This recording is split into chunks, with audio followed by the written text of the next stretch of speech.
Le revenu universel, c'est quelque chose comme la possibilité réelle de ne pas accepter n'importe quel emploi.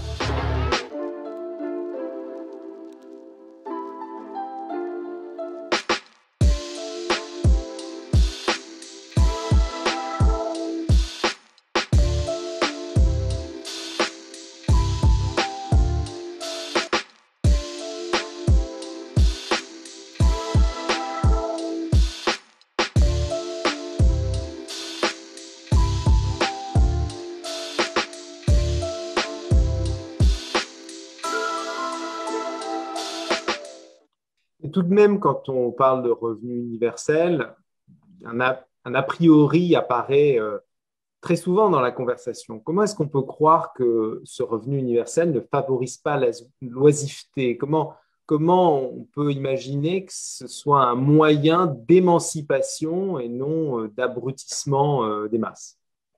Mais entre l'oisiveté et l'abrutissement, il y a bien sûr une différence. Alors, au moment où on abolit l'esclavage, certains ont dit aussi, oh, terrible, une fois que ces gens ne sont plus des esclaves, ils vont pouvoir être oisifs. Mais là, je crois que ceux qui défendent le revenu inconditionnel assument, ils disent, oui, c'est une autre étape importante dans l'émancipation de l'humanité.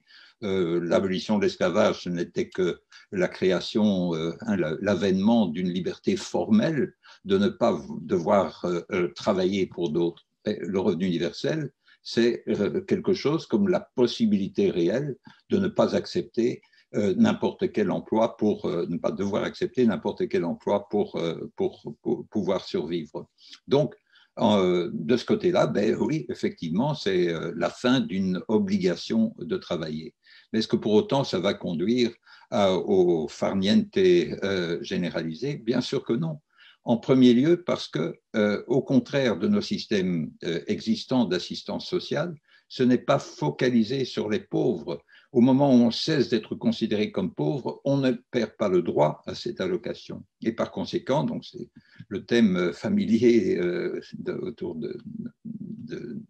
du thème donc sur le thème du revenu universel, c'est cette idée que le revenu universel doit permettre d'abolir ou de réduire la trappe de la pauvreté, le piège du chômage, celui dans lequel on est coincé dès le moment où on a droit à une allocation que si on est pauvre, que si on n'a pas de revenus ou on a des revenus très faibles. Donc, le revenu universel, c'est au fond une subvention à l'emploi, puisqu'on peut le garder au moment où on accepte un emploi peu rémunéré. Et donc, de ce point de vue-là, ben, c'est pas donc ça crée au contraire des incitants économiques, des incitants financiers pour ne pas rester dans cette situation de chômage, cette situation d'exclusion. Donc, par ailleurs, bon, si on dit, ben oui, c'est l'émancipation, c'est la fin de l'obligation de devoir travailler, devoir trouver un travail quel qu'il soit pour pouvoir survivre, oui, mais ça ne supprimera pas l'obligation de travail en un autre sens, beaucoup plus général, qui est simplement cette obligation morale que nous avons tous de faire des choses utiles dans nos existences et utiles à la société, pas seulement à nous-mêmes. Et cette obligation morale-là n'est pas du tout abolie par le revenu universel. Au contraire, je dirais, elle est renforcée du fait qu'on donne à chacun une gamme plus large de possibilités de réaliser cette obligation.